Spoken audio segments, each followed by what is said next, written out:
The room smelled of lilies and champagne. Light poured down from the crystal chandeliers like frozen rain. I stood near the back, my hands buried in the pockets of my navy dress, gripping a small silver lighter as if it were the only solid thing left in the world. "Ladies and gentlemen," the master of ceremonies announced, his voice warm, rehearsed, "please welcome the bride and groom, Renee Reed and Ronald Vale." The applause came first, polite and confused, then faded when I didn't move. My knees softened. Every sound in the ballroom seemed to stretch, the cello, the clink of a glass, someone's nervous laugh, until all that remained was the ringing in my ears. Ronald Vale. The name alone was enough to scrape open a scar I'd spent 30 years stitching shut. My thumb brushed over the engraved letter R on the lighter. R for Raymond Reed, my father, the officer who had been gunned down on a highway one spring night. That lighter was the only thing recovered from the scene. The same brand, the same engraving, and the man accused of pulling the trigger. Ronald Vale had walked free for lack of evidence. Now he stood under the chandelier, older gray around the temples, wearing the same easy grin he'd flashed in the courtroom. Beside him, Renee beamed like the girl I had raised, my daughter in everything but blood. Her veil shimmered when she turned toward me. When she saw my face, her smile faltered. "Mom," she whispered, coming closer. "You're shaking. Are you okay?" I wanted to scream, no. I wanted to grab her hand and run.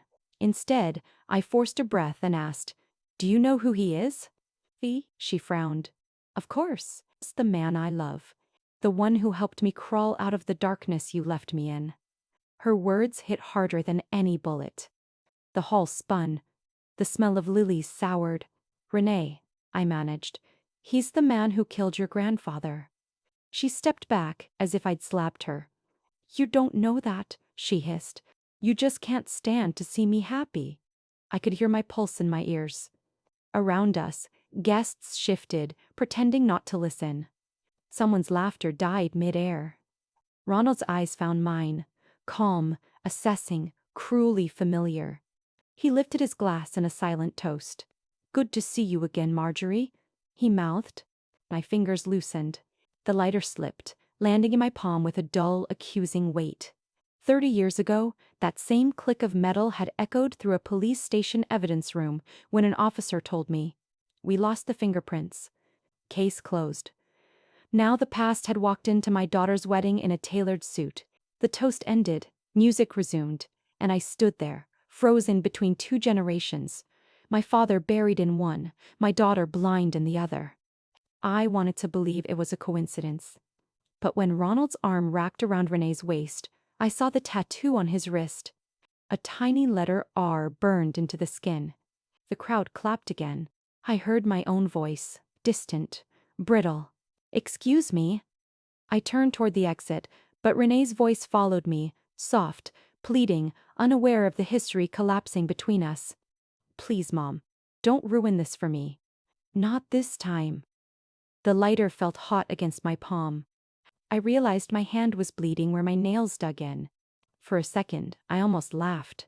After 3 decades restoring the faces of the dead for the police, sketching victims, murderers, ghosts, I had never imagined I would meet my father's killer at my own daughter's wedding. Renee's white dress caught the red glow of the chandelier. The color reminded me of blood spreading on asphalt. The glass slipped from my other hand. It shattered. Champagne and wine splashed across the marble floor, red blooming on white fabric. And that was the moment the room went silent. The moment I realized the past hadn't finished with me yet. When I first met Renee, she was 8 years old, sitting on a curb outside a condemned building, her knees scraped, her hair matted into ropes. The police had just dragged her mother, an addict with glassy eyes, into the back of a cruiser. The girl hadn't cried. She just stared at the flashing lights with the kind of silence that made my chest ache. That was the same block where my father had been shot years earlier. I don't believe in fate, but I remember thinking that the universe sometimes leaves broken things in your path to test if you're still capable of kindness. "Only one?" I'd asked her. She shrugged. "Not anymore." I took her hand. It was small, cold, sticky with dried candy. "You do now." That night, I brought her home to my tiny apartment, one bedroom, walls stained with charcoal dust, the air always carrying the smell of fixer and turpentine. I worked nights as a forensic artist for the city, restoring faces of the dead, sketching suspects for detectives who barely looked at me when they spoke. While most people measured life in birthdays, I measured mine in sketches: 200 composite portraits, 75 reconstructions, 3 cold cases solved.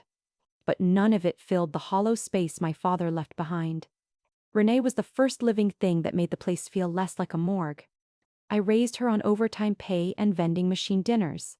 Some nights, I'd come home after midnight to find her asleep on the couch, the TV still on, cartoons flickering across her face. I'd pull a blanket over her and whisper, "You're safe now." When she turned 10, she started drawing 2 faces mostly, sharp and unfiltered, like mine. I remember once finding a sketch of me on her notebook, the lines heavy around the eyes. "You made me look sad," I'd teased. "You always look like you're listening to someone who isn't there," she said. She wasn't wrong. Money was always tight. My father's death benefits barely covered the bills, and forensic art paid less than it should have for resurrecting truth. Still, I saved every cent I could, kept a spreadsheet. Rent, $1,200. Tuition fund, $350. Groceries, $90. By the time Renee graduated high school, I had spent nearly $240,000 on her education, food, and art lessons. 12 years of traded sleep and skipped vacations. People called me reckless for taking her in. My sister said, "You can't save every stray that wanders into your life." I told her, "This one isn't a stray, she's a second chance." On the day I adopted her legally, Renee wore a yellow dress that hung too big on her shoulders. The judge smiled, signed the papers, and asked if we had anything we wanted to say to each other. I turned to her and said, "You don't need blood to be my daughter." She looked up, eyes glassy, and whispered, "Then I'll never turn against you." When we came home, she pointed to the small silver lighter hanging in a glass case on the wall. "What's that?" "It belonged to your grandfather," I said. "Ooh, Officer Raymond Reed. Was he brave?" "The bravest man I knew." She pressed her hand against the glass, tracing the engraved letter R. "Then maybe the R stands for both of us now."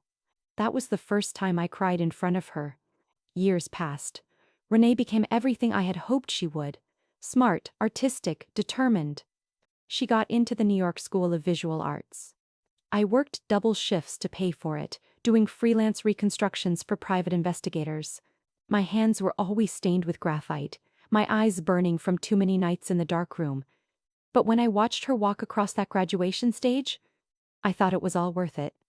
She gave me a framed photo of the two of us, laughing on the subway, and wrote on the back, "For the woman who drew life back into me." For a while, it was perfect. Until she started asking questions about my father. "Mom, why don't we ever visit his grave?" she asked one evening. "Because there's nothing left to visit," I said.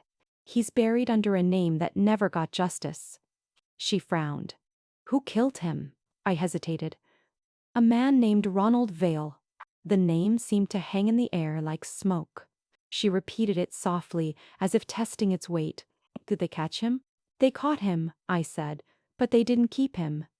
I didn't tell her the rest. That Vale had walked free because one piece of evidence had gone missing, the lighter now hanging on our wall. The prints had been wiped clean. Sometimes, when I worked late in the studio, I'd catch her standing in front of it, staring.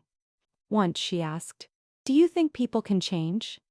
I answered without looking up, "Only if they admit what they did." When she turned 25, she moved out to start her own art studio. She called it Veil Light, said it was a symbol of redemption, how broken things could still shine. I laughed at the irony then. She stopped visiting as often. Our calls grew shorter. I told myself it was normal, that children grow, that silence doesn't always mean distance. But deep down, I felt a familiar chill, like the moment before a flashbulb pops. The night she told me she'd met someone, her voice trembled, not from excitement but from something like guilt. "He's older," she said. "He understands what it's like to be blamed for something you didn't do." I didn't ask his name. Oh, maybe I already knew. Sometimes, when I couldn't sleep, I'd take the lighter from its case and roll it between my fingers, remembering my father's voice the last time we spoke. He'd said, "Truth has a long memory, Marjorie. Sooner or later, it comes home." Now, standing in that wedding hall decades later, I realized the truth had finally found its way back, wearing a white dress and a borrowed smile. I was 25 when my father died. I remember the night in fragments, the static of the police radio, the red-blue pulse on wet asphalt, the metallic taste of rain in the air. They said he had stopped to help a man whose car was stalled on the shoulder. The man had looked drunk, slumped over the wheel. My father had always believed in giving people one more chance. He never saw the gun. When they called me to the scene, the lieutenant kept his voice low, as if softness could make the words less brutal. Officer Raymond Reed was shot at close range. The suspect fled on foot. We think he tried to help him, Marjorie. He didn't even draw his weapon. I remember kneeling beside the blood-slicked pavement, touching the cold stain that used to be his heartbeat. The rain kept washing it away faster than I could memorize it. I kept saying, "He can't be gone. He was supposed to come home for dinner." They found one thing left in the car, a silver lighter engraved with an R. The forensics team logged it into evidence and moved on.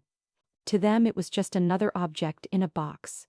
To me, it was proof that someone had taken something sacred. Back then, I was new at the precinct, the youngest forensic artist they'd ever hired. I worked in a basement room that smelled of chemicals and chalk. My job was to sketch the living faces of ghosts. Whatever the witnesses remembered before, memory started to lie. A week after my father's funeral, a witness came in, a trucker who had seen the shooter running from the scene. "A tall, mid-30s, he said, "this scar right here." He touched the corner of his mouth. I drew until the man on paper looked back at me with a smirk I'd never forget. Name: Ronald Vale. The detectives stared at the sketch and one of them muttered, "Yeah, that's our guy." They arrested him 2 days later. I went to every hearing. I wanted to see him look small behind that defense table, to hear him say he was sorry. Instead, he looked straight at me and smiled like he knew a secret I didn't. "Do you recognize this man?" the prosecutor asked. "Yes," I said, my voice cracked. "He killed my father."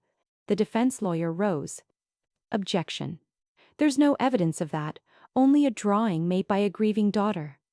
And somehow, that became the truth. When the verdict came, not guilty, lack of evidence, I felt the floor tilt under me. The lighter had gone missing from the evidence locker, fingerprints wiped clean. It was as if the universe itself had conspired to erase the moment my father died. That night I burned the clothes I'd worn to court. The smoke filled the apartment, and I watched it rise through the ceiling like a prayer that couldn't find heaven. I didn't draw for months after that. Every line felt like an act of betrayal. Every blank page looked like a grave. Then, one afternoon, I found my father's sketchbook portraits of me at every age, little notes in the margins. "Steady hand, sharp eyes. Don't forget why you draw." I started sketching again, but now every face I drew carried a shadow of Ronald Vale.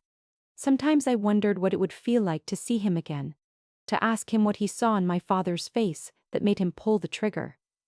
Did he see fear, pity, or just another man who thought kindness was safe? 30 years later, standing in that wedding hall, I finally had my answer.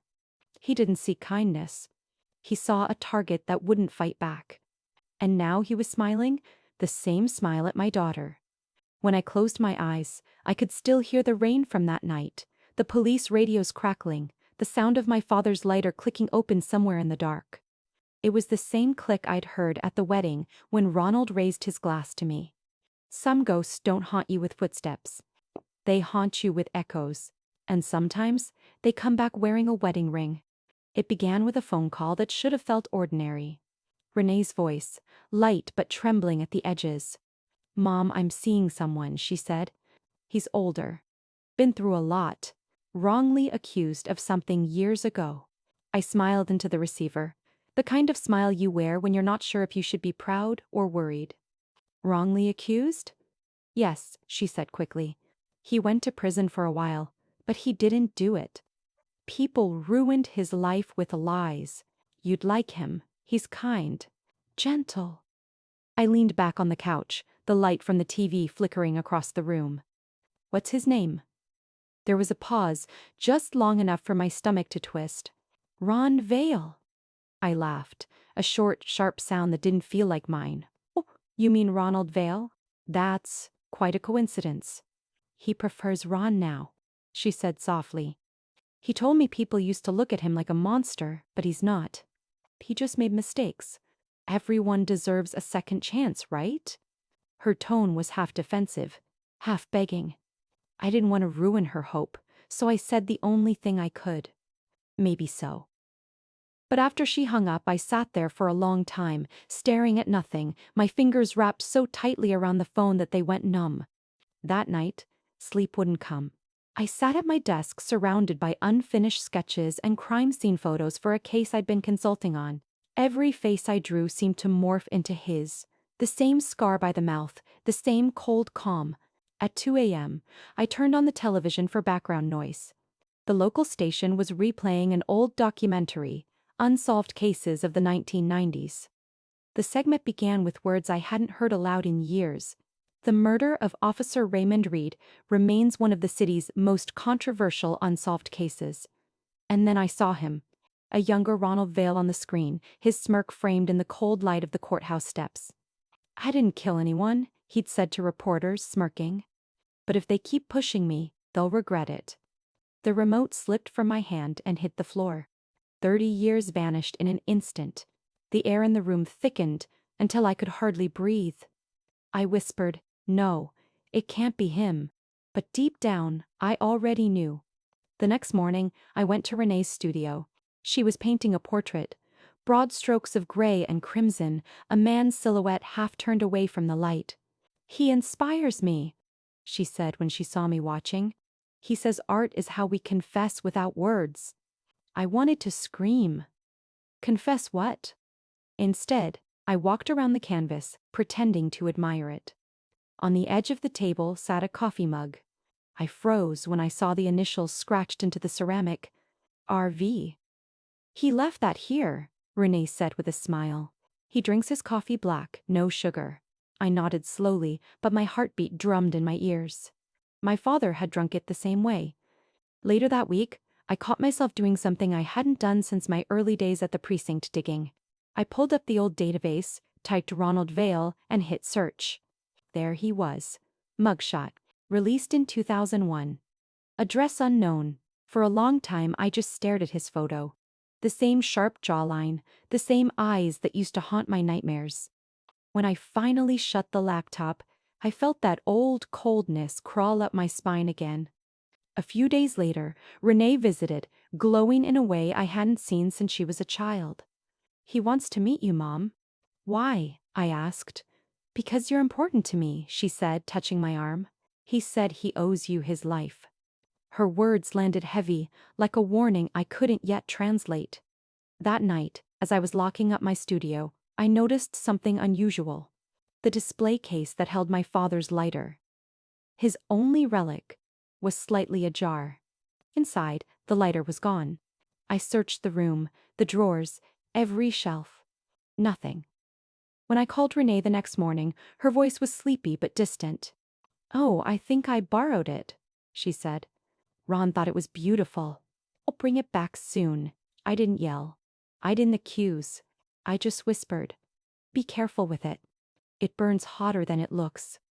After I hung up, I stood in the silence of the studio, staring at the empty glass case. For the first time in years, the walls around me felt like they were listening. And in that quiet, one thought rose above everything else. The past isn't gone. It just learned my daughter's name. The cafe sat at the edge of the lake, the kind of place that looked peaceful from a distance but smelled faintly of rust and rain up close. The afternoon light hit the water like broken glass.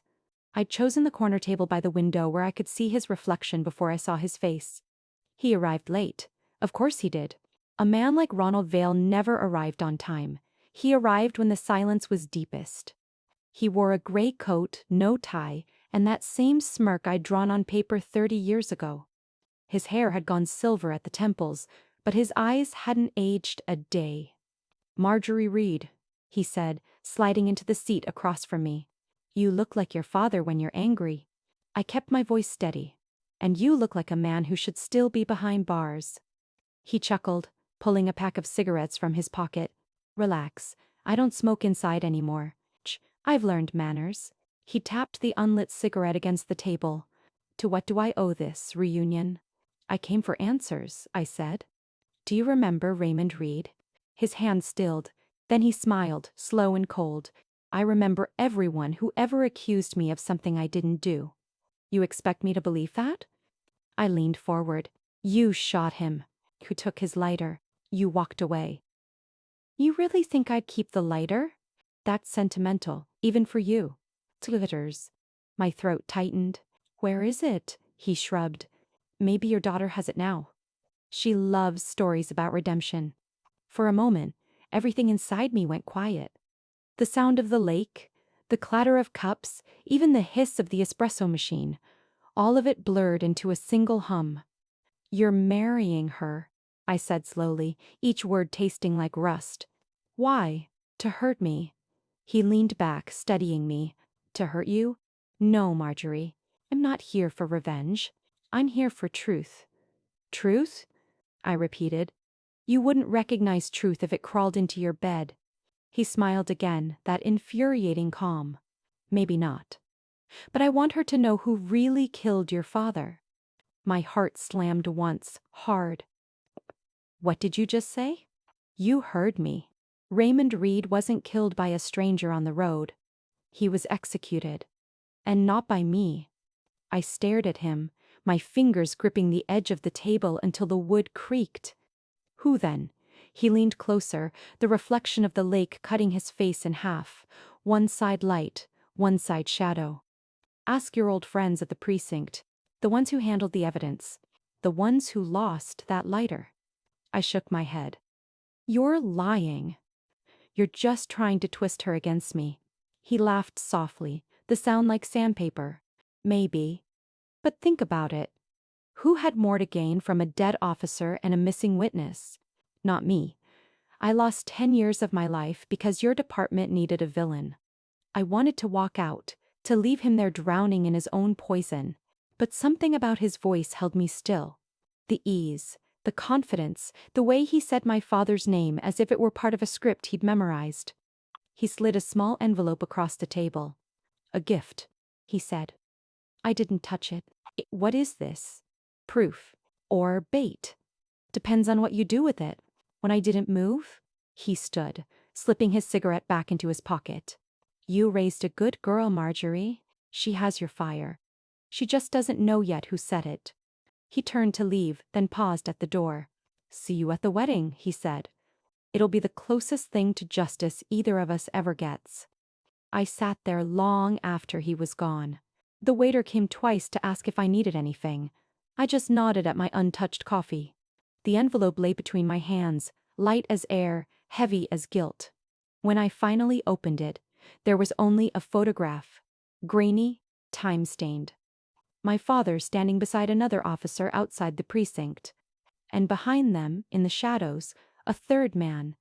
The face was blurred, but the outline of his jacket was clear.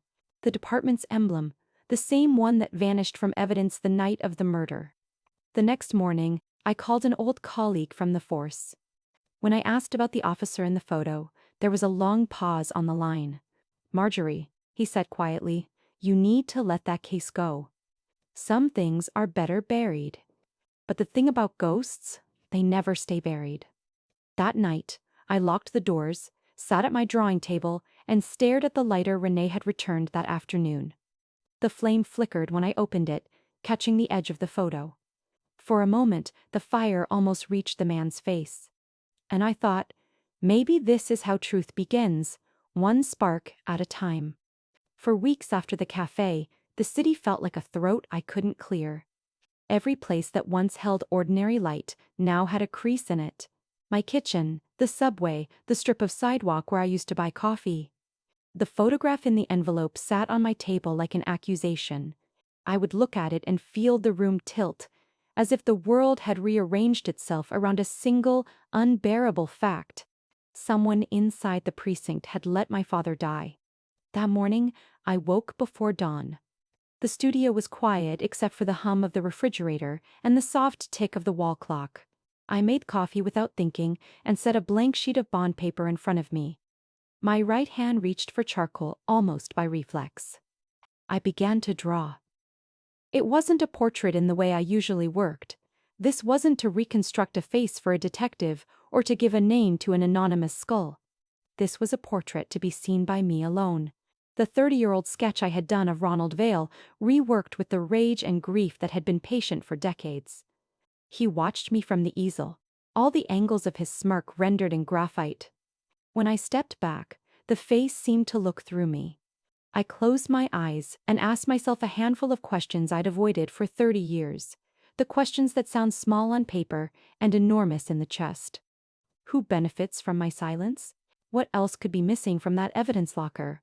How many more people wear the shape of my father's death like a coat? 3 questions. They felt like keys. I set the charcoal down and moved to the other corner of the room where I kept the practical things. The laptop, the stack of unpaid bills, the small ledger I used for Renee's accounts when she still let me help. I opened the ledger and found the line marked Wedding Contribution. Marjorie Reed, $8,500. The amount was absurd in its familiarity, like a recurring prayer on the budget's altar. My hands did something decisive. I logged into the bank with a clumsy certainty, fingers clattering against the keyboard. I canceled the automatic transfer, deleted the note that said, "For Renee New Studio Supplies," and removed my name from the joint account Renee had set up for wedding expenses. It felt like untying a knot that had kept me bound to someone else's version of my life. Then I did the other practical thing I'd put off. I called the close friend who still trusted me inside the department. Her name was Anna. Now retired, now one of the few people left who remembered where things were kept and, crucially, who pried at who. I kept my voice steady, the way you do when you call someone to ask for help and know you will have to beg for it. "Anna," I said, "I need files, old files on Raymond Reed. The file on the evidence locker, chain of custody, everything. It's time." There was a pause, long and careful. "Marjorie, you know what opening old wounds does." "I know exactly what it does," I answered. "It either kills you or sets you free." She agreed to look. She sounded unsure, but she agreed. That small ally felt like coal in my palm. Hot and promising. Back at the studio, I wrote in my journal, not the careful, neat entries I kept for clients, but a wild paragraph that read like a threat and like a vow. "If I am silent again, I will bury my father twice. If silence is consent, then my consent ends today." The sentence was ugly and honest. I underlined it until the graphite smudged. Then I tore the page out and folded it into an envelope, the way you tuck away a small, dangerous thing. I changed more than bank details. I changed locks. I called the cable company and put my account under a different name so that my home address wouldn't show up on casual online searches. I withdrew the lighter my father had carried from the display case and held it in both hands until the metal warmed. It was absurd, I know. Holding a thing does not resurrect the dead, but touching it steadied me the way a rosary steadies a tired hand. There was a cost to that steadiness. When I told Renee over the phone that I would not be contributing to the wedding, I heard the hurt in her voice in a way that cut through my resolve. "Mom," she said, and it was only one word, but it held every accusation I'd been saving for the years before the funeral. "You're choosing this over me." Was I choosing truth over my daughter? Was I choosing the memory of a man who had never seen his granddaughter graduate? The questions multiplied until they threatened to drown the one clear thing I had decided. I could not live another 30 years in the shadow of someone else's quiet. My next moves were surgical rather than theatrical. I wrote a list. Contact Anna. Pulled chain of custody records. Talk to the evidence clerk who left the locker door unlocked in '93. Find the officer who inventory logged the items. Get a lawyer. Each item was a step away from helplessness and toward something that felt like agency. I called the lawyer, a woman I'd once sketched for a local station profile, who'd admired my line work and owed me a favor. She was blunt and efficient. "You're asking for an audit of a closed case," she said. "That's messy? And it'll make waves." "I don't want waves," I said. "I want answers." "Okay," she said. Get me everything you have. I'll open a file."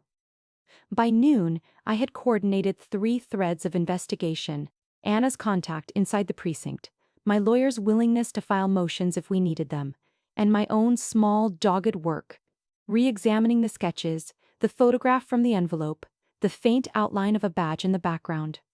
That night, I hung the enlarged version of Vale's 1993 sketch on the studio wall directly opposite my bed. It faced me when I woke. It faced me when I slept. It was a barbaric, necessary intimacy. The image was a mirror now, not only of him, but of the life I had allowed to be lived at the expense of truth. I lay awake thinking of consequences. If I pushed, people would call me unhinged. My name would be dragged through rumor like a rag. But I had grown a stubbornness over the years. Each drawing, each cold case I'd helped close had taught me that truth sometimes needs someone willing to stand in the light and refuse to blink. The lighter lay on the bedside table. I clicked it open and closed it once, twice. The sound a small private language between me and the past. Then I set it down and slept. When morning came, I felt oddly lighter. The decision had been made, and its weight had settled into a course of action. I had crossed from mourning to motion. The rest of the world could set itself against me if it wanted. I had a face to expose and hands to steady. I would not be the woman who buried the truth to keep peace. That afternoon, I called Renee and left a message. A sentence shorter than explanation, longer than apology. "I'm sorry you're hurt. I am doing this for both of us." I didn't say whether I meant the apology for her, for my father, or for myself. Some confessions are not tidy. Some are just the first crack in a wall that's been holding back a flood for too long. For 2 weeks, the house sounded different. It wasn't the absence of footsteps or laughter, that kind of quiet you can name, but the heavier kind, like air that's forgotten how to move. Renee didn't come home after that last call. I told myself she was busy, that lovers and weddings devour time. But her silence had an edge to it, a shape. Every message I sent came back with the same digital wound. Seen. No reply, no apology, not even an emoji. At night, I left the porch light on, a habit I hadn't realized I'd kept since the days she was a teenager sneaking in after curfew. Now, the bulb just hummed above an empty driveway. I threw myself into work, pulling old files, emailing contacts, making lists I barely read. But even the sketches looked hollow. Every face I drew seemed to turn toward me with her eyes. Then one evening, near midnight, the phone lit up. A single text. "Renee, I know your secret. Don't interfere. No greeting, no punctuation. Just that." I read it 3 times, my throat closing tighter with each one. My first thought wasn't fear. It was grief, the kind that comes when someone you love uses a language that isn't theirs anymore. I whispered into the empty room, "What secret, baby?" The phone stayed black. My hands trembled as I reached for the lighter on my desk. The silver felt heavier than usual, cold even though the air was warm. I flicked it open, maybe to find steadiness in the small flame. But the lid clicked wrong, loose, uneven. When I tilted it, something shifted inside. I bent closer under the lamp, pried the hinge open with a palette knife. A sliver of black plastic slid out. A micro SD card, no bigger than a fingernail. For a long moment, I just stared. My heartbeat filled the room. I thought of the envelope Ronald Vale had handed me in the cafe, the photograph, the taunt. Proof or bait? I turned the card between my fingers, its tiny gold teeth glinting. I wanted to throw it into the lake, to end whatever trap he'd built. But curiosity and fear are twins. They breathe the same air. So I loaded it into the old card reader on my desk. A folder appeared, R93 case footage. The date hit me first. April 14, 1993. The day my father died. Inside were 3 video files. The first opened to static, then the distorted hum of car engines. A body cam angle. I saw the highway shoulder, rain, a police cruiser's flashing lights. My father's voice. Steady, professional. Sir, do you need assistance? Then the sound of a gun cocking. A shadow moved across the lens, and the video cut to black. I leaned back, my breath shaking. The second file was shorter. It showed an evidence locker, time-stamped 2 days later.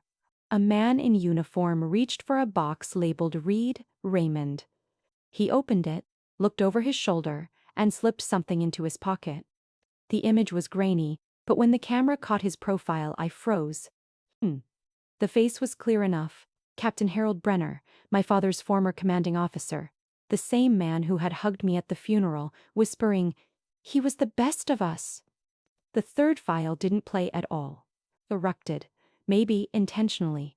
I sat there for a long time, the cursor blinking like a heartbeat. If this was Vale's doing, it meant he had kept the footage for decades. But why now? To clear his name, or to destroy mine? I closed the laptop and stared at the lighter. It looked innocent again, silver and smooth, the perfect disguise for rot. That night, I didn't sleep. I walked from room to room, replaying every conversation with Renee. Every hesitation, every question she'd ever asked about my father. At 3 a.m., I poured myself a drink I didn't need and stared out the window. Across the lake, the city lights blinked in uneven rhythm. Somewhere out there, my daughter was with a man who knew how to hide a body and the truth inside the same box. I whispered to the glass, "He's using you, Renee. And you don't even know what you're carrying." Then I remembered her text. "I know your secret." Did she mean this? Did she think I'd hidden it? Or had Vale shown her something worse? Something edited? Poisoned? The question crawled under my skin. I sat back at the desk, rewound the first video, and watched it again. The sound of the rain was steady, relentless. When the gunshot came, I flinched. But this time I heard something I hadn't before. A voice, not my father's. Low, calm, almost regretful. "You shouldn't have come alone, Ray." Then silence. I hit pause, staring at the frame frozen mid-flash.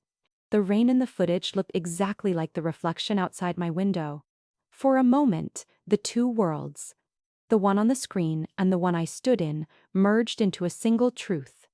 Whatever storm was coming, it had started long ago, and tonight was only the quiet before it reached me. I knocked on the door and the house opened like a wound, light spilling from chandeliers into the hallway, floral arrangements drooping slightly as if their joy was exhausted. The wedding decorations still hung in the parlor. Tulle, a scattering of rose petals, a framed seating chart with names I'd helped write months ago in a steadier hand. My name was still on the guest list, apparently. My removal of funds had not removed my face from the invites. Renee answered before I could knock again. She was thinner than the photographs, makeup smudged at the corners as if she'd been crying quietly or laughing too hard. One couldn't tell which when the room was full of other people's voices. Behind her, Ronald Vale stood in the doorway like a shadow that didn't quite belong to the light. His jacket hung loose, hands in his pockets, mouth tilted into that smirk that had haunted my drawings for 30 years. "Mom," Renee said, the word a blade she used without realizing. She stepped aside like she was letting me choose which of us I wanted to see. "Come in." A polite crowd clustered near the kitchen, a neighbor I'd exchanged holiday cookies with, an aunt who always hugged too long. Their eyes flicked to me with the tiny calculation people make when the script changes. Will I make a scene? Will I cry? Will I ruin the happy ending? If I had come to bless the marriage, I would have stayed home. "Are you here to wish us well or to, what, dig up what's been buried?" Ronald asked, his voice low enough that if he'd wanted to, he could have made it seem like a private joke. He took a step forward, as if the room simply contained air, and he had the right to take up space in it. "Both," I said. I walked past the guests, past the Tulle and the smiling faces, and into the center of the room. I heard the hushed stir, someone fanning themselves, the clink of a champagne flute forgotten on the mantel. I set my bag down on the nearest table and took out the small speaker I brought in my pocket, the one I used on freelance gigs to play interview clips for juries and students. When I'd learned how to make faces speak on paper, I'd learned how to make recorded truth feel incontrovertible. Mom, Renee started.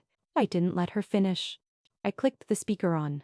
The room held its breath, as if expecting the call to be some private, sentimental song. Instead, the thin crackle of an old recording filled the air. The voice was younger than the Ronald in the doorway. Sharper, less careful. Rain. Tires on wet asphalt. My father's voice cut through the static, steady, professional. A beat. Then another voice, low and close, and then the slap of a gun. The air in the room locked into that single, terrible instant. He pulled the gun first. It was Vale's voice. It was the same cadence that slid over the phone in the cafe months ago. The same cold certainty. The recording spat out an exhale, and then silence. The neighbor's hand flew to her mouth. Someone muttered, "Oh my God." A fork clattered against a plate. Renee's face went white and then red like a bruise. For a second she looked not at him, not at me, but at something inside her. Some private place where a story had been growing in secret. She turned to Ronald. "You said." Her voice dissolved. She swallowed and a wet sound escaped, part sob, part incredulous laugh. Ronald's expression hardened. He stepped forward, closing the small distance between them. "I told you," he spat, loud enough for the whole room to hear, "that I'd never done it. You brought that woman here to make trouble. You think you can come in and ruin what we built? I saved you." "You saved me?" Renee whispered, like she'd been told some fairy tale in the dark and finally seen the wolf beneath the prince's mask. Her hands were trembling. She gripped the edge of the dining table as if to anchor herself. "You don't understand what she did," Ronald snarled. "She took everything from me, framed me, made me a villain so people would look away from real men who did what they wanted." I kept my head down. "I survived. I loved you, soaping teen." The room thickened with accusation. The aunt muttered about lawyers. A man in the kitchen said, a little too loudly for comfort, "If this is true?" "If this is true?" I repeated, because sometimes the most damning thing about a lie is that it depends on how loudly someone else will amplify it. "You want to tell them what is true? That you are the one who chose to play God with my life? That you buried my father's lighter and then played the victim?" My voice did not tremble, even though my knees did. I had rehearsed nothing. The only rehearsed thing was the anger that had lived under my skin for 3 decades. "Ooh," Ronald's jaw clicked. "You're trying to set him up now. This is petty, Marjorie. You want attention. You want to ruin a day. You want to make my daughter complicit in a lie," I said. "You want to make her a witness to your version of history, so the rest of the world will adopt it." Renee's eyes filled with tears. She looked between us like an animal considering which hand to take. "Why would he lie?" she asked, pathetic in her hope. "Why would he do this to me?" "Because he thinks he can cut me out of his life and the world will agree," I answered. I took a step toward her. "Because he believes he can throw dirt over what happened and call it a new garden." Someone in the doorway, an officious-looking man wearing a suit hat from the solicitor's office, cleared his throat. "Excuse me, ma'am," he said to me. "We've had a complaint. You can't just come into people's homes and perform." "Perform?" I laughed, short and dark. "Is that what you call exposing a murder?" The lawyer's eyes flicked to Ronald, then to Renee. He smoothed his tie, palms suddenly clammy. The dynamics in the room were shifting like plates at a tectonic line, everyone looking for which plate would move them least. Ronald leaned in, his voice low. "Call your friends, Marjorie. Call whoever you want, but you'll be the crazy woman screaming at a wedding. You'll ruin your daughter." He jabbed a finger at me. "Will ruin her life." Renee flinched. "I don't want to ruin anything," she said, the betrayal burning through her words. "Can't understand. You don't get to decide who understands and who doesn't by playing judge and jury," Ronald said. I reached into my bag and pulled out the photograph from the envelope. The one with 2 officers and a shadowed third man and the small printout of the locker footage. Anna had come through. The screen on my phone caught the light. I held them up like a refutation, like evidence, not yet aimed at a prosecutor but at a woman I'd raised. "You've built your life on someone else's absence," I said to Renee. You've accepted a man's story because it was quieter than mine. He wants to make you a witness to his courage when all he did was barter with truth. Igna, my throat tightened. Listen. Listen to the voice. I played the clip again. Vale's sentence fractured the air. Lee! He pulled the gun first. Renee's knees buckled. She sat down on the edge of a chair and covered her mouth with both hands. For a moment she was not my daughter in a wedding dress, but a frightened child again, someone who had been told only half a tale. He lied to me, she whispered, and the world slotted back into place, as if that single thing explained everything. Lied? Ronald roared, white-knuckled. You think this is my doing? Do you think I'd make this up? He looked past Renee to the guests. She broke into my life, manipulated me, used my record against me to make herself a martyr. The aunt in the corner said, "This is getting out of hand." The neighbor nodded. The lawyer took a step forward, his voice suddenly authoritative. You are making allegations in front of private citizens. You understand there could be legal consequences for defamation. Defamation. The word hovered like a guillotine. I thought of quiet hearings, of defense lawyers polishing phrases. I thought of the missing lighter, the corrupted footage, the officer whose shoulders had shrugged when asked about chain of custody. I thought of the ledger and the cancelled transfer. I thought of the ledger lines I had burned counting out the money I'd given into my daughter's life. I'm not asking you to believe me, I said. I'm asking you to listen. The evidence is on that card. The photo shows a hand that's never been accounted for. If you want to accuse me of loving her too much to let her walk into a lie. A silence so dense it was audible settled. Someone began to cry softly, an old woman who had known my father.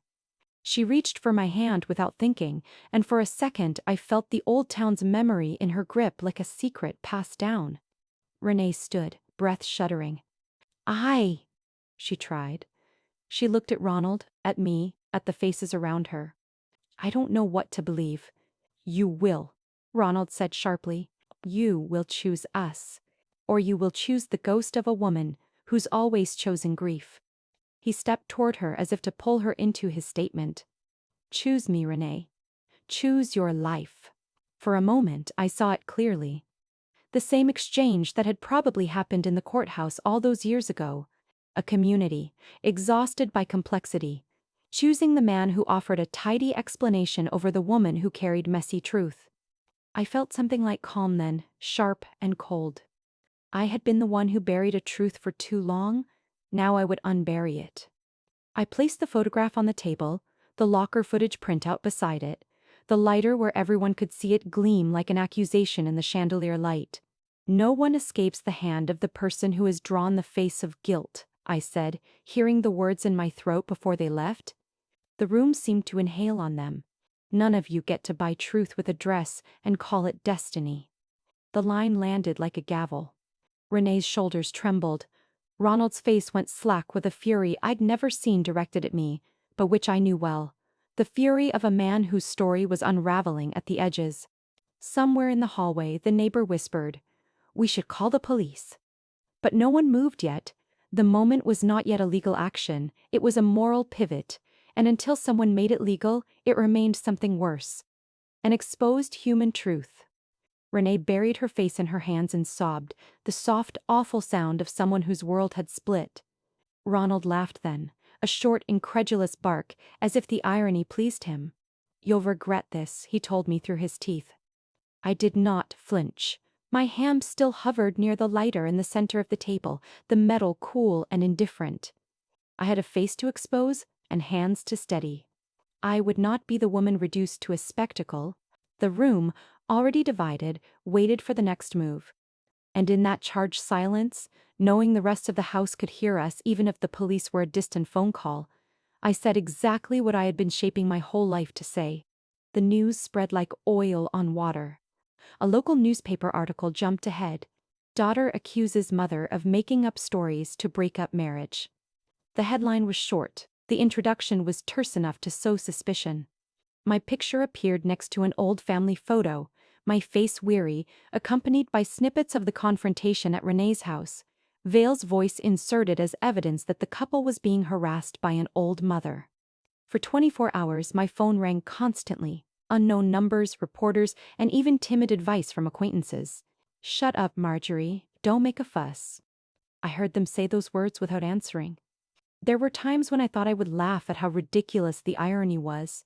People telling me to keep quiet to keep the peace, as if that peace had once been kept by the truth. The next morning, early in the week, I was called into the office to deliver a letter. "We can no longer work together," he said solemnly. The precise reason was succinctly stated: loss of trust in the work, conduct that affected the honor of the agency. I knew it was just a polite way of saying a decision that had been made long ago. It was easier to clean up a woman who had become noisy than to confront a man with name and money. Some of the people I had helped with sketches, introductions to this profession and that, now avoided looking me in the eye. They turned away when I asked to meet for coffee, just to ask how I was doing. They said it wasn't that they didn't trust me, it was that they didn't want to get involved in this. There was another kind of loneliness. Not the absence of a voice, but the conscious withdrawal of those who had declared themselves by your side. Vale didn't stop there. The press had given him enough of a stage to make a splash. His lawyer took care of the rest. A defamation suit arrived, with a threatening demand for damages. I sat staring at the thick file on my desk, my insides tangled. They talked about evidence, about damage to reputation, about impact on the reputation of the whole family. They labeled me a marriage wrecker in the newspaper. Everything could have fallen apart at that moment. I'd lost my job. My reputation was tarnished. My daughter was caught in the middle of 2 stories. I could have kept quiet to pick up the pieces, to piece the story together into a safer story for everyone, for Renee, for the neighbors, for myself. But I'd promised myself in my diary, if I kept quiet again, I would kill my father a second time. The promise wasn't a philosophical oath. It was a resolution, not to allow others to substitute the truth for comfortable silence. I chose a different strategy: no screaming, no loud reactions, systematic preparation. Step 1. Keep quiet publicly.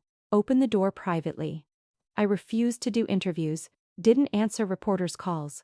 When the press came to my house, I asked a neighbor who was good-natured to say I was thinking. The silence slowed the news machine, but in silence I did everything I needed to do. I contacted Anna, an old friend from work whom I knew I still trusted. Anna was retired, but still had connections in the system. She quietly went through the files, took photos of evidence locker handovers, looked for traces of inventory checks, stopped empty inventories. What she emailed me was coded with a hasty message: "There's danger." Someone signed off and left the photo. "I'll see you tonight." I hired a private investigator. A silent, sad-eyed man who could read papers like fingerprints. He could track down old witnesses, find forgotten witnesses, dig up bank records, old addresses, who had received the calls that night. I knew it would cost money. Money I'd spent on Renee's tuition, but this was a different bet. The truth.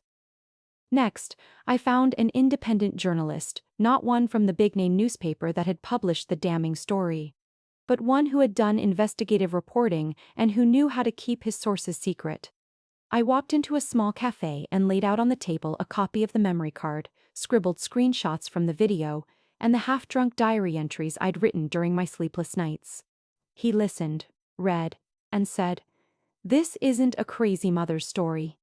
If those videos are real, this is corruption." Everything I'd done was preparation for a single moment, turning silence into a targeted attack. I didn't want to alarm Vale. I wanted to get the truth on my side, piece by piece. At the same time, Vale launched a media campaign, small editorials, written statuses, gradually painting him as a man who had been wronged. Social media was full of hateful comments, and in my corner of the house, each notification felt like a small stab. But I didn't react. Instead, I collected. I took pictures of every article, every threatening comment, every email suggesting litigation. Each became a legal trail I could follow if necessary. There was also a counter-reaction from the community. A former colleague silently sent me a handwritten letter. "I know, Marjorie. I know the work you do for the city.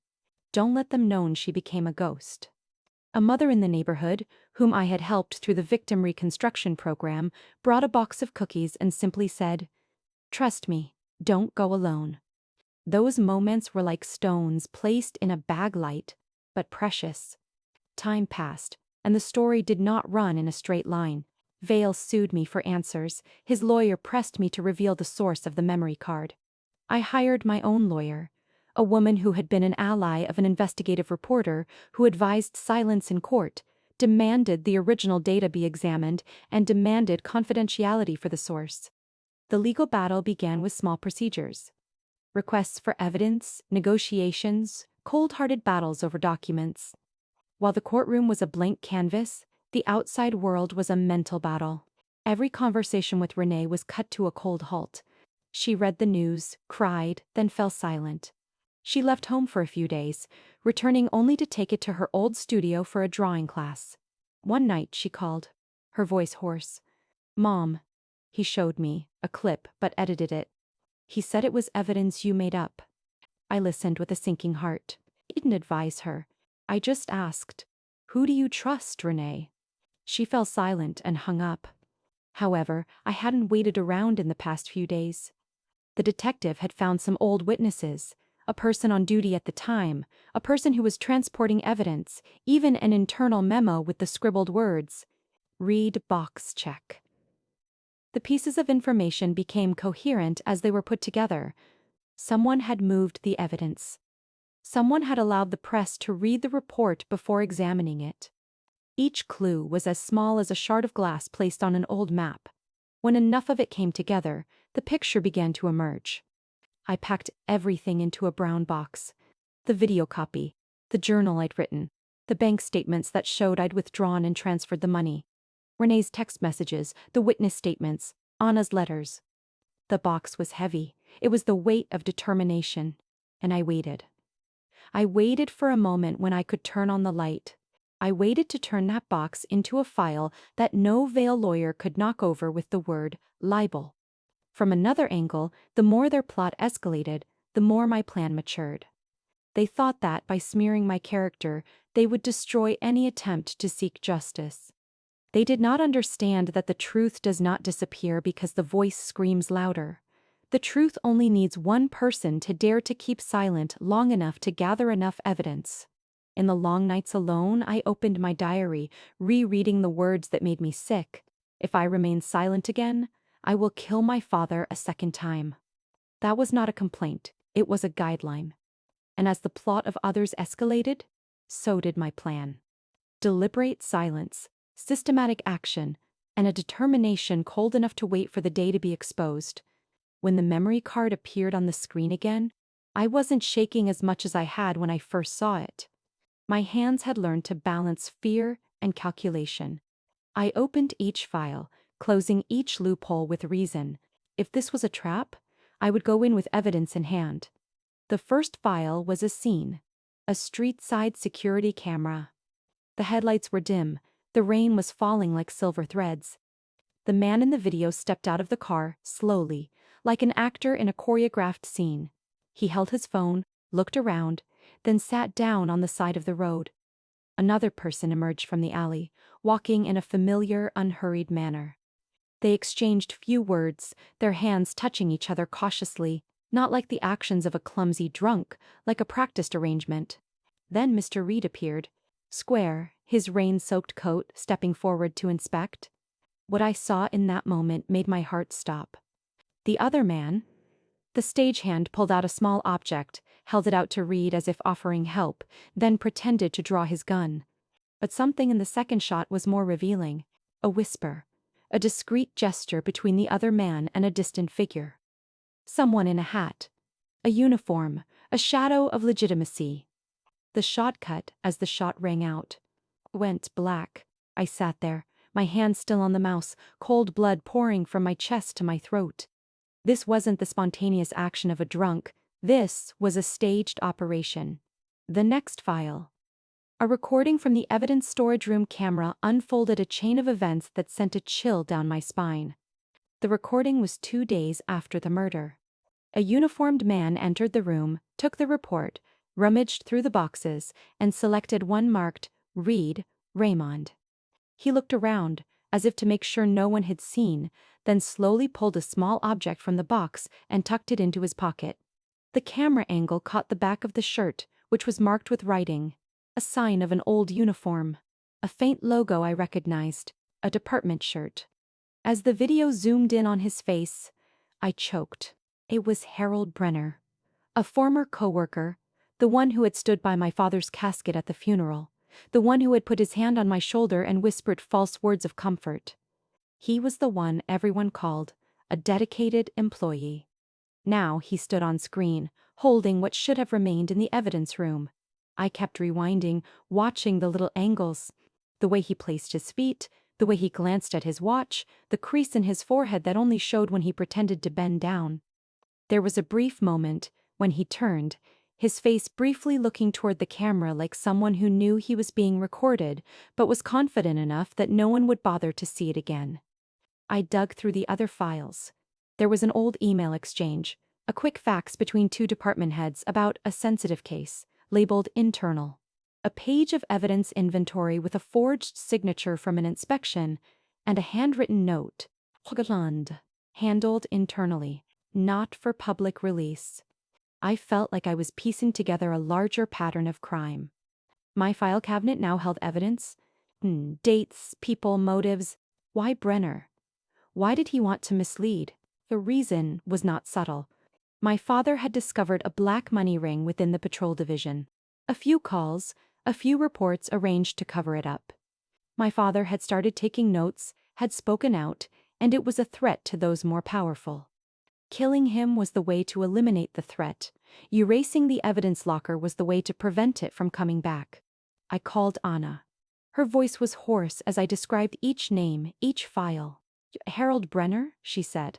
He's retired, but he's still very connected. There's a lot of whispering about him, but no one dares to go into it. She arranged to meet me that night with a witness, the clerk who had written in the ledger when the evidence box was loaded. The clerk appeared with shaking hands. "I saw them move the box," he admitted. I signed on orders. "They told me it was from above." His voice cracked as he said his name. "Brenner. I thought it was just an internal matter. I didn't want any trouble." Each word was like a brick laid on the foundation of a systemic crime. I was no longer facing a single event. I was facing a systemic conspiracy. A decision that had been hidden by pauses, forged signatures, and a long-term effort to protect the interests of those involved. I remembered the times my brother officers had looked at me like a weak woman in the boardroom, and now a piercing question loomed. Who on that team benefited when Raymond Reed died? And who had the standing to order a staged show? My detective followed the payroll records, finding strange internal transfers through unnamed accounts, ticks hastily written as event expenses or staffing. These invoices were linked to a truck maintenance company that had worked with the department. When everything was put together, a pattern emerged. Money flowing, lies covering it, and a web of people covering each other. I stood in the workshop, my hands shaking, looking at the portrait of Vale that I hung in front of my window. The portrait was no longer just the face of a defendant. It was a window into a web of wrongdoing. I took a deep breath, tasted the salt of tears, but didn't let them fall. For the first time in 30 years, I had evidence not just against a criminal, but against a system that had so easily smothered justice. I put it all in the evidence box. Video, emails, transcripts, on-duty testimony, transfer records. The box was heavier than the last. This time, it carried something else. One word. Responsibility. The conspiracy was exposed. The next step couldn't be to scream online or wait for justice to come. I had to make these pieces undeniable, so that anyone who tried to hide them would see the fire coming. And as I locked the box, I felt cold. Revenge would come for this truth. But I hadn't given up when I was young. I wouldn't give up now. When the evidence box grew heavy enough to bruise my arms, I stopped pretending I could do this alone. Paper and pixels don't speak the way people do. They need someone with authority at their shoulder to make other people listen.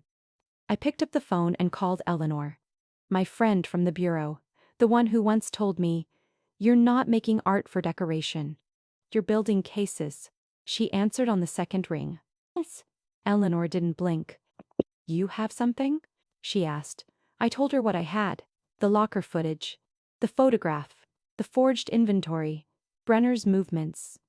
I used no flourish. She made very few sounds over the line and then agreed to help in a way she knew would be hard to refuse.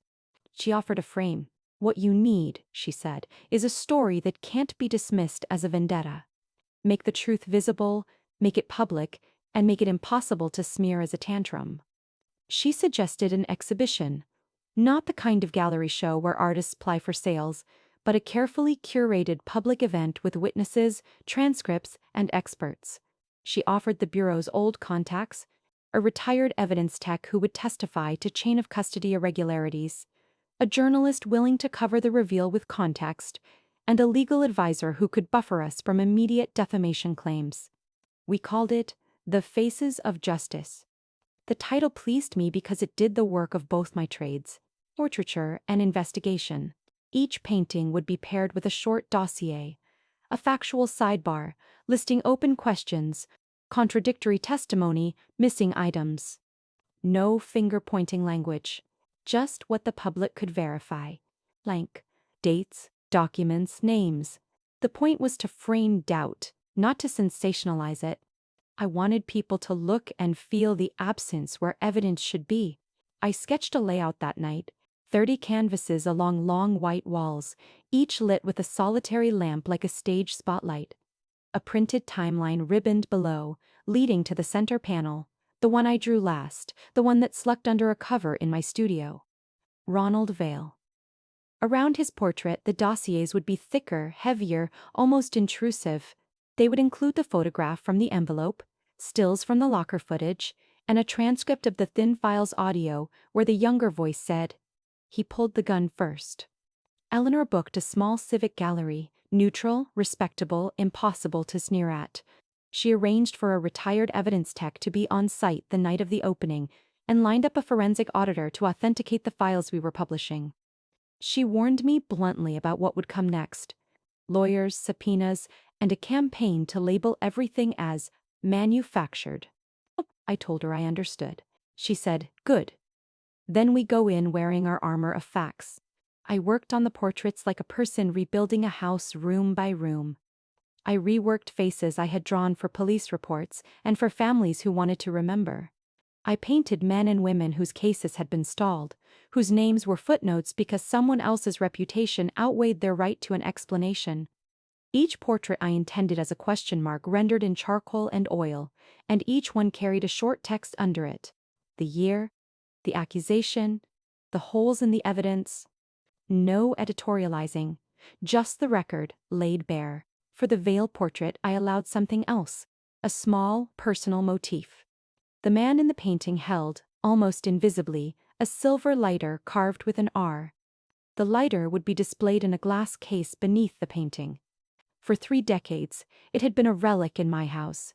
Now, under museum light, it would read as an artifact, not memorabilia. We rehearsed the night before. Eleanor insisted on a run-through with the retired evidence tech and the journalist. The tech, a woman named Joan, hands like work-worn maps, agreed to stand near the evidence case and to explain, calmly and plainly, what chain of custody meant and how it could be broken. The journalist, Marcus, agreed to report on process. His voice was steady, practiced at naming what needed naming without theatrics. I rehearsed speech in the mirror until my jaw grew sore. I needed to say what I had been trying to say in fits and starts for months, but cleaner. I wrote 3 opening lines and practiced them until they sat in my mouth like buttons I could fasten on demand. This exhibition is not a verdict. It is a question posed to a system that once chose convenience over clarity. These faces are not accusations, they are invitations to look again. I stand here as someone who has been both an artist and a witness. Eleanor forced me to include procedural things, where the original files would be kept that night. how we would provide copies to a third-party archivist who would receive sealed evidence for safekeeping. She insisted on legal counsel on standby. "You've got them," she said, "but be precise. Say the facts we can point to and nothing more." We planned security. Vale would likely attend, either to grandstand or to intimidate. I didn't want the night to devolve into a circus. A private security team would be on site, and Joan agreed to bring a sworn statement in hand. The gallery agreed to lock the doors after the press had entered. Cameras would record the talk and the crowd. Everything was being staged so that every spoken word, every gesture, would be on record.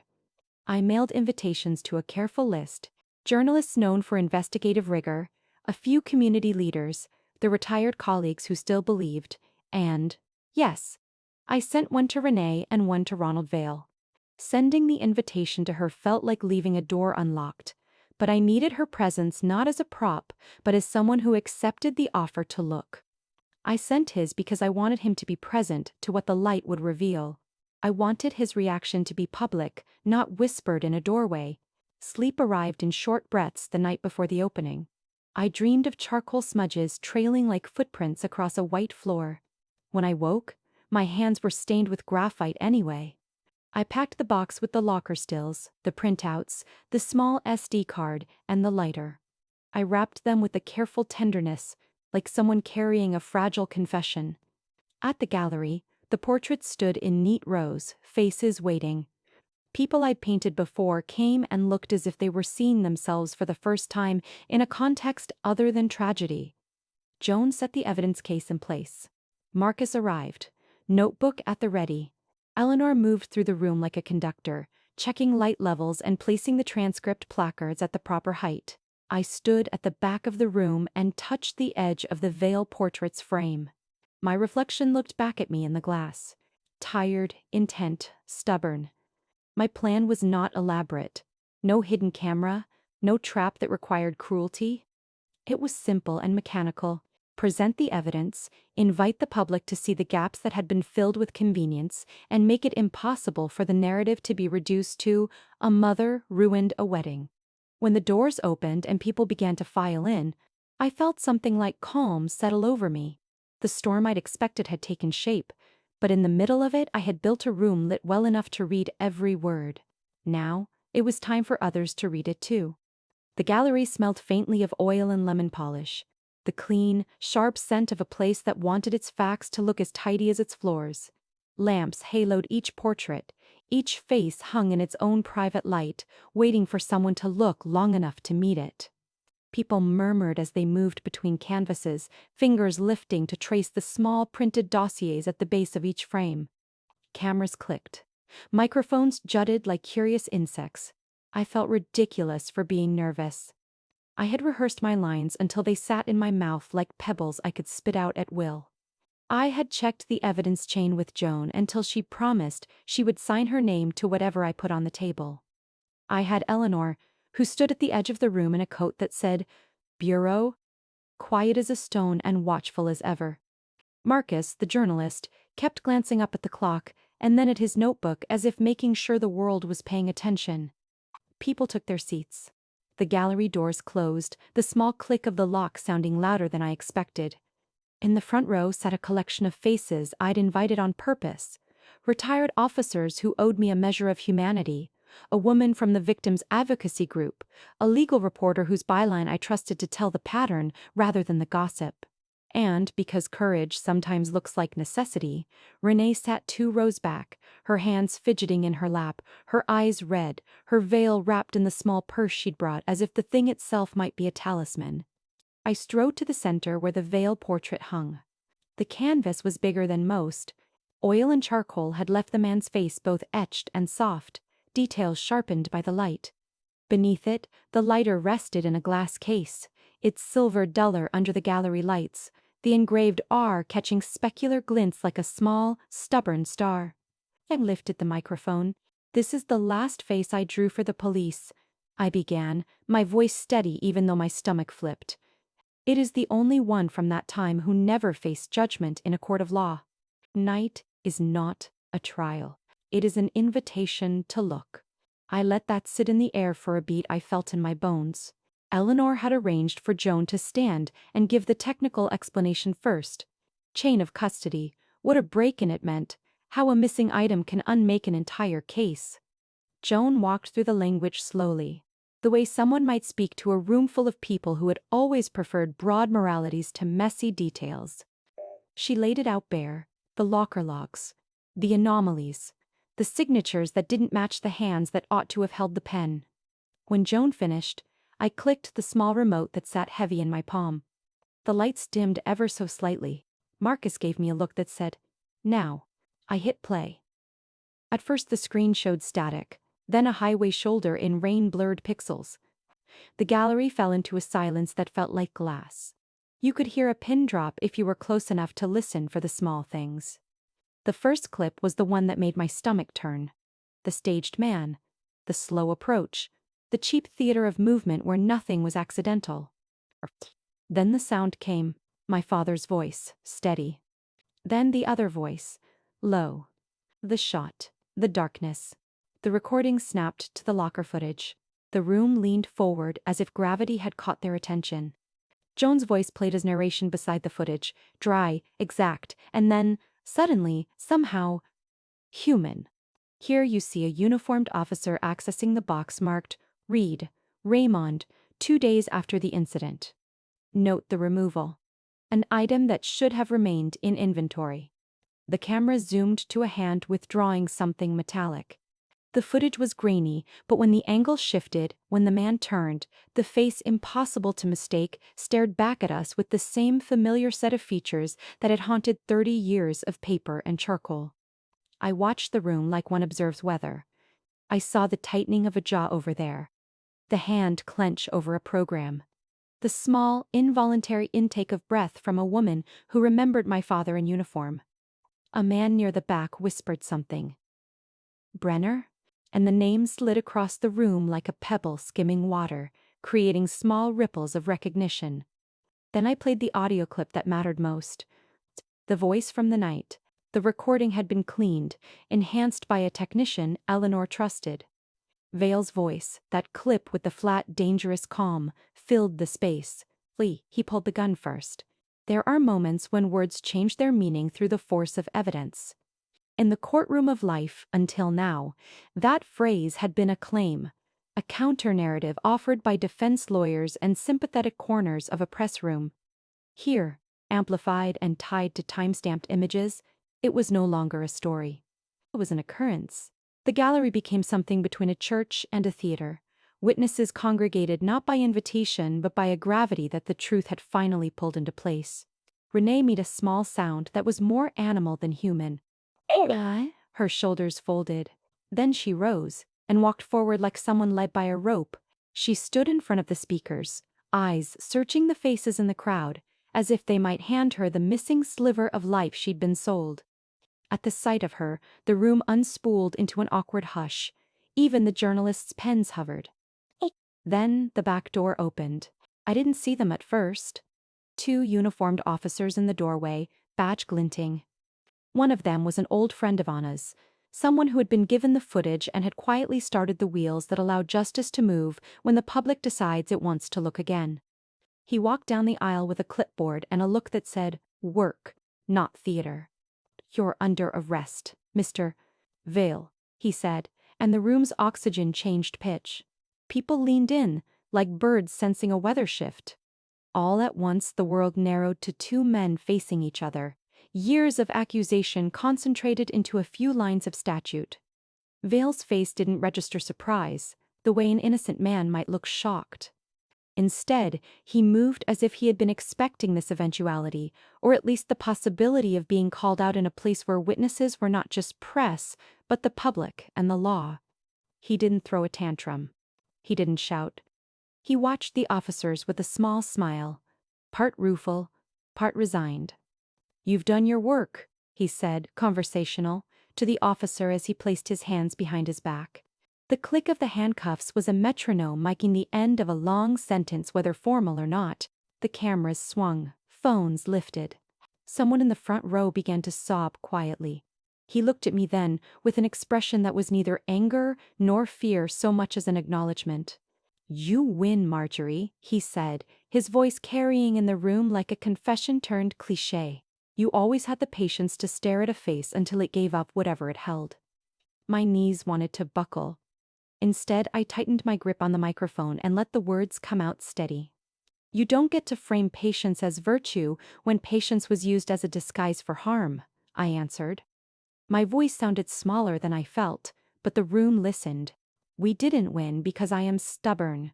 We won because there is a weight to a record, to a file, to a sequence of human actions that cannot forever be smoothed into a convenient narrative.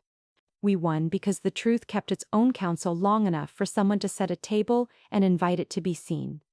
Vale's eyes narrowed slightly. He leaned forward just enough for the cameras to catch the hardened line of his mouth. "You've taken everything," he said, "to me more than to anyone else. You've ruined me." There was no plea in it, only a statement like a verdict. "You think you lost everything," I said, softer now. "Look around. What you called my ruin was me gathering the pieces you hid. I lost my job, yes. I lost friends. I had my name dragged through the mud. But I did not lose the thing that matters. The memory that a man lived and deserved better than the story that erased him." He was led away, and the room became a theater of reactions. Reporters surged forward as if the crest had arrived at last. Cameras found faces. Joan, stoic, her hands clasped. Eleanor, unreadable. Marcus, already scribbling headlines in his notebook. Renee sat down hard on a folding chair and pressed her palms to her eyes. She cried then, the sound full and ragged, as if she were shedding not only the pain of betrayal, but also the weight of a long, misled hope. People crowded around me afterward, some with condolences, some with legal questions, most with the same startled, awkward mix of admiration and pity that public exposure often brings. A young woman I did not know slipped me a folded note that read, "Thank you. My brother's case was similar. Please keep going." I pressed it into my palm like a currency I was not yet ready to spend. Renee came to me finally, her face a map of exhaustion and something like relief. She reached out and took my hand in both of hers, squeezing until her knuckles whitened. "I'm so sorry," she said, the words raw. "I didn't know." Her head bowed into my shoulder, and for a moment we were both only human. Mother and daughter. Messy, flawed, stitched together by grief and a fierce, imperfect love. "You were lied to," I said, and my voice was the one thing steady there. "You were given a story that fit. It isn't your fault you believed it." I felt the lightness of saying it. It was finally true, and saying truth aloud unloosed some part of the pressure that had lived in my chest for decades. Outside, as officers moved through the gallery doors, a small group of protesters had gathered. Some for, some against. The city was already repeating the script of headlines and hot takes. People wanted the tidy moral. Villain arrested, victim vindicated. But things are never that tidy. I had traded the quiet of my tiny apartment and the small, honest work of drawing faces for a night like this. A public unmasking that would ripple in ways I could not yet name. A reporter asked me. Mike thrust forward. "What do you say to those who say you ruined a wedding?" I looked at Renee and then at the lighter sitting now under the case, catching a small, honest glint of light. I thought of my father's hands, of the way he had clicked that metal the last night I saw him alive. I thought of every charcoal line I'd made, each one a witness in itself. I answered, calm, I didn't ruin anything. I offered people a choice to take the dress and the ring and call it an ending, or to look and see what the ending was built on. I prefer truth.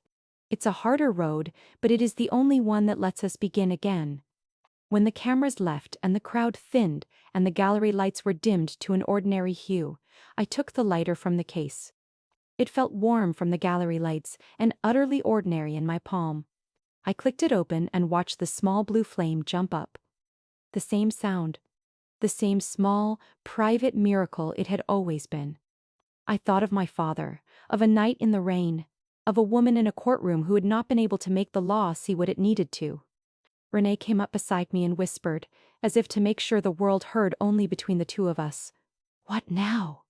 I looked at her, at the faces that still hovered in the frames around us, at the evidence box waiting to be taken into proper custody, at the officers filing documents, at the journalist already drafting the piece that would run tomorrow. The road ahead was long hearings, inquiries, a trial perhaps, but for the first time in 30 years, the path had a direction. We keep our hands on the evidence, I said. We let the law do its work, and we tell the story. And tomorrow, we start the paperwork. I tightened my grip on the lighter and then set it down beside the framed photograph of my father. In the small reflected flame I saw my face, tired, older, steadier. Vale had said I would lose everything. Maybe I had lost some things, but as I stood there with the lighter between us, the little R catching the light like a remnant of a life that deserved more than erasure, I felt something else settle in me. Not triumph exactly, but the fragile rightness of having called the world to see what it had looked away from. Outside, the city clucked with news feeds and opinions. Inside, under the lamps, faces waited to be seen. The work was not finished, but for the first time in a very long while, the light felt like mine to keep. The house was silent again, but it was a different kind of silence. No longer the heavy, waiting quiet of fear, but the slow, steady stillness that comes after a storm has emptied itself. The air smelled faintly of wax and dust. The walls seemed smaller, closer, as if the echoes of the gallery, the flashing cameras, and the hundreds of voices had all folded themselves back into this single, ordinary room. On the table in front of me sat the framed photograph of my father, his uniform neat, his smile worn down by years of work and disappointment. I lit a candle beside it.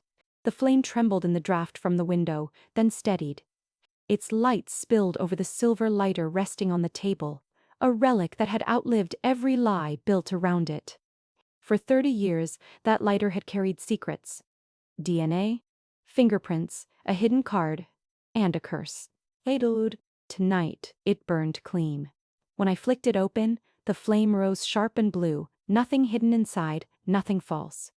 The metal clicked shut with a small, final sound, like a period at the end of a long, unfinished sentence. I whispered, "We did it, Dad." The words hung in the air, awkward and small, but true. I'd spent half my life chasing ghosts. Now the ghost finally had a name and a face, and I had run out of things to prove. The day after the exhibition, reporters had camped outside my door for hours, until they realized I wasn't coming out. Headlines filled the airwaves. Murder, up exposed. Retired officers. Implicated in 1993. Shooting. Forensic artist brings truth to light. They made me sound heroic. I didn't feel heroic. Mostly, I felt empty. Like the truth had taken something from me, even as it set me free. That afternoon, a letter slid under my door. The handwriting was small and careful. The kind of script learned by someone who used to draw before she wrote. My heart clenched before I even picked it up. Mom, I don't know how to face you yet. I watched the video again and again. Every time I close my eyes, I hear that voice, his voice, and I hate that I ever called it gentle. I'm sorry for what I said, for what I believed, for all the things I let him make me doubt. I thought I was protecting love. I didn't know I was protecting a lie. I need to leave for a while. I don't know where yet. Maybe the coast, maybe somewhere quiet where no one recognizes my name. I'll write again when I can breathe. Please don't hate me. Renee. I read it twice, then folded it and placed it beside the lighter. I didn't cry. Maybe the tears had burned out of me at the gallery, or maybe this was peace disguised as exhaustion. I only felt an odd tenderness, the kind that sits in the space between grief and forgiveness. Outside, the world moved on. The department issued a formal statement, promising a complete internal review. Eleanor told me Brenner had been taken into custody for questioning, that other names were surfacing, men who had thought their signatures buried in forgotten files. Justice, as always, moved at the pace of paperwork, but it was moving. That was enough. At night, I returned to my studio. The canvases still hung in rows. the faces of the unsolved and the unacknowledged staring back at me. Reporters had begged me to keep the exhibition open longer, but I'd closed it after 3 days. Truth doesn't need to become spectacle. I preferred the quiet company of these faces to the noise of vindication. I began to clean the brushes I'd left in a jar of murky water. My hands remembered the motions automatically, even though the rest of me felt unmoored. Somewhere beneath the fatigue, I felt the smallest pulse of relief. I could draw again. Not from rage, but from release. That night, I painted something new. Not a portrait this time, but a landscape. An empty road at dusk, 2 faint figures in the distance, one offering a hand to the other. I didn't sign my name. Some truths don't belong to any one person. When I finished, I leaned the canvas against the wall and turned back toward the table. The candle had burned low, a soft crater of wax surrounding the wick. I watched the flame until it guttered out, then flicked the lighter once more and relit it. The new flame caught immediately, as if eager. I spoke softly, to the empty room. Renee will find her way.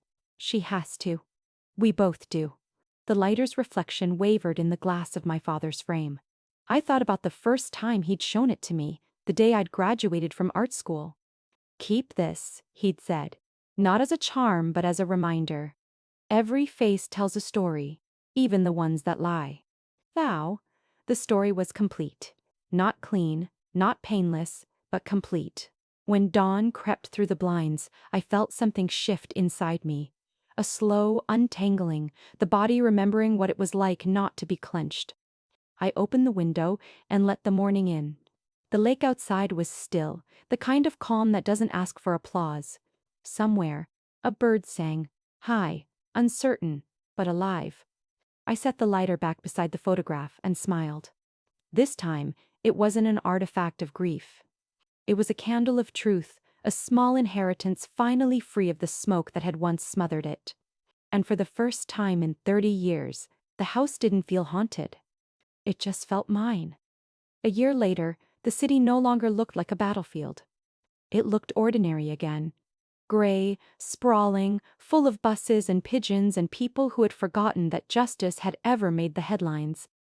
That's how cities survive. They shed memory like skin. I lived in a smaller apartment now, above a florist shop that always smelled faintly of lavender and dust. The walls were white, deliberately empty when I moved in. I'd promised myself I would not fill them with ghosts, only beginnings. On the first morning of spring, I unlocked the door to my new studio.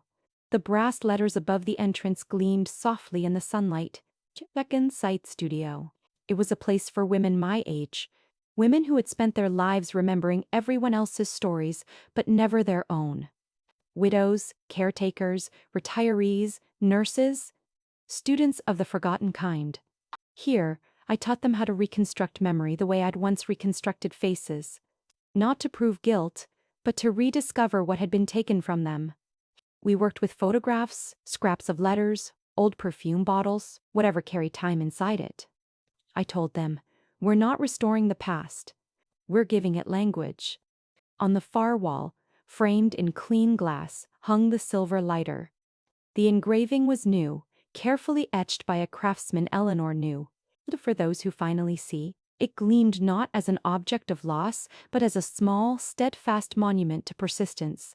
When sunlight hit the glass at noon, the reflection moved across the ceiling like a soft pulse, alive, forgiving. Sometimes my students noticed it during class. "Is that real silver?" one asked.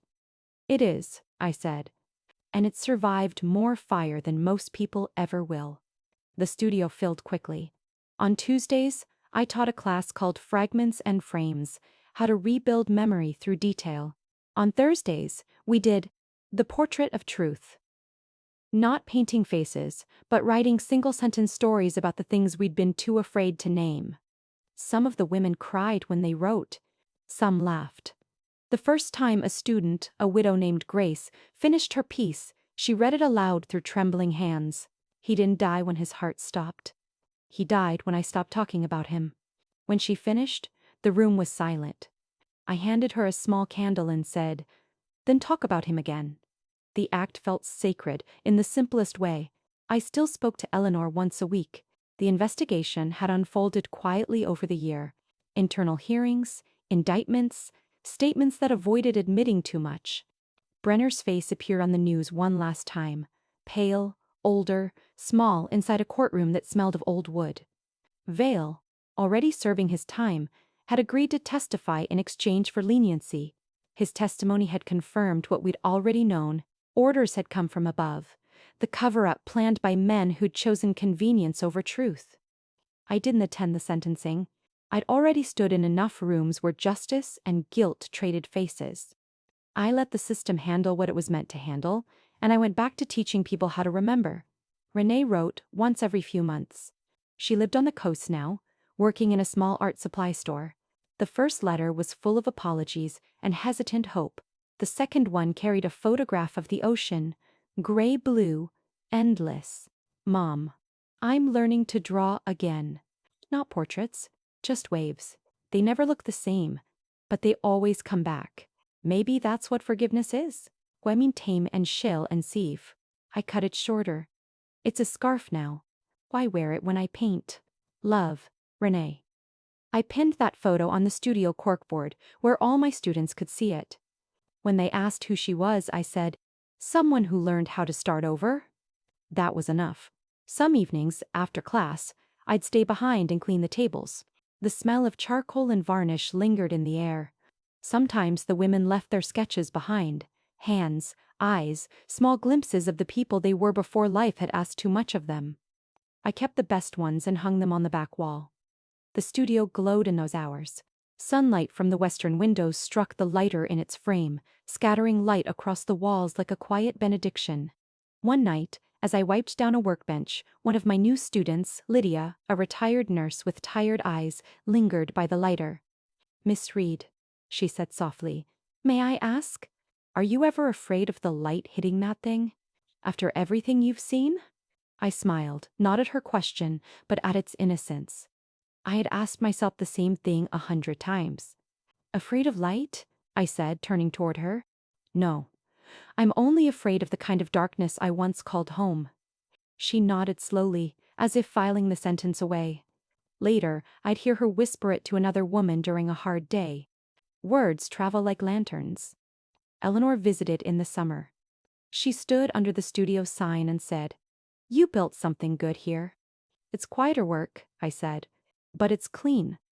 We went to dinner afterward, a small cafe near the river. She told me the bureau had closed the Reed case officially. Murder, conspiracy, obstruction. The files now carried my father's name in the right place, not as a statistic, but as a man killed in the line of integrity. I didn't cry then either. Some vindications arrived too late for tears. That autumn, I held a small exhibition for my students. Nothing like the spectacle of the faces of justice. We called it the art of remembering. No reporters, no lights, just women who had learned how to hold a brush again. Each painting bore a small inscription, a single sentence of truth. One said, he left, but I'm still here. Another read, I forgave myself for surviving. And mine, hung last, read simply, light never asked for permission. When I stood before it, I realized something I hadn't before. This was what freedom looked like, not loud, not victorious, but patient.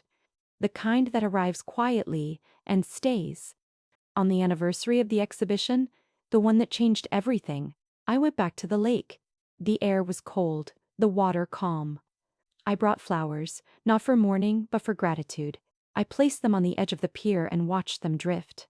The lighter rested in my coat pocket. I'd borrowed it from the studio just for the night. For a long time, I sat with the sound of the water slapping gently against the wood, thinking about how many versions of myself had existed. The daughter, the artist, the investigator, the mother, the accuser, the witness, the survivor. Each had carried a different shade of grief, but all had carried the same flame forward. When the wind picked up, I clicked the lighter open and held it up. The small flame glowed against the dusk. This is for you, I whispered, for the truth, for what it cost. The flame flickered once and then steadied, just long enough to light the candle I brought. I set the candle on the water and watched it drift with the flowers until both disappeared into the dark. It wasn't a ritual of mourning, it was a promise of continuation. When I returned home that night, the studio waited in silence. I turned on the lights, walked to the framed lighter, and touched the glass. Beneath my fingers, the engraved words caught the reflection of the overhead bulb. For those who finally see. I thought of all the women who had stood beneath it, their faces illuminated by the same fragile light, each of them reclaiming something they'd been told to forget. Maybe that was what second sight really meant. Not seeing farther but seeing again, with clearer eyes. I stood there for a while, the hum of the city faint in the distance. Somewhere below, the florist was locking her shop. A faint waft of lavender drifted up through the vents. Then I turned off the lights. The studio fell into soft darkness, except for the glint of the lighter's reflection catching the last trace of streetlight through the window. I smiled. The past was quiet now. The truth had found its shape, and in the stillness that followed, I realized I no longer needed to chase the light. Because, finally, the light was mine. The studio was quiet that evening, just me, the camera, and the soft hum of the lights. I had promised Eleanor I'd record this final message, not for the bureau, not for the papers, but for the people who had followed the story and written to ask how it feels when truth finally comes home. The red light on the camera blinked. I took a slow breath and looked straight into the lens. If one day, I said, my voice steady, you discover that the person you love has been hiding behind them the death of the one you loved before, don't run. Don't shut the door. Don't turn off the light. Turn it on. I paused, letting the silence speak. The air seemed to hold its breath. Truth doesn't kill us, I continued softly. It only burns away what was never real. For a moment, I saw my reflection in the lens. Older, lined, alive. It looked back at me like a woman who had finally stepped out of her own interrogation room. The world loves neat endings, but life rarely gives them. Justice comes late, love comes crooked, and forgiveness, if it comes at all, limps. Yet somewhere between what we lose and what we learn, light still finds a way in. I leaned forward a little, my tone gentler now. Maybe you're watching this because you're living your own version of that silence. The one where the person you trust most has built a house out of lies and asked you to live inside it. Maybe you've told yourself it's safer not to know. But listen to me. There's no safety in the dark. There's only delay. Behind me, the framed lighter caught the glow from the studio lamps. The words, "For those who finally see," shimmered faintly through the glass. I learned, I said, that truth has a strange mercy. It doesn't come when you want it. It comes when you're ready to survive it. And when it does, when it finally stands in front of you, naked and uninvited, your only job is to look it in the eye. I could almost hear my father's voice in the quiet, the way he used to say, "Every face tells the truth eventually, if you stay long enough to see it." So if tonight, I went on, you find yourself staring into the dark and wondering whether to keep pretending, don't. Don't douse the flame just because it shows you what's broken. Let it burn. Let it reveal. That's what light was made for. I straightened, drawing in a breath that felt like release. Share this story, I said, looking straight into the camera again. Because somewhere, someone is about to marry the ghost of a lie and call it love. And maybe they need a reminder that no wedding, no promise, no silence is worth more than the truth. I reached out and picked up the lighter from the table. The silver felt warm under my fingers. I flicked it open, the small flame trembling to life. Its glow reflected in the glass, caught by the lens. My story ends here, I said softly. But perhaps this is the first time the flame in this lighter burns. Not for grief, not for evidence, not for revenge, but for freedom. I held it up, the light steady now. Freedom, I whispered, for everyone who finally dares to see. Then I closed the lighter, the tiny click sealing both the sound and the silence that followed. The red light on the camera went out. The room dimmed. Outside, somewhere in the city, another light turned on.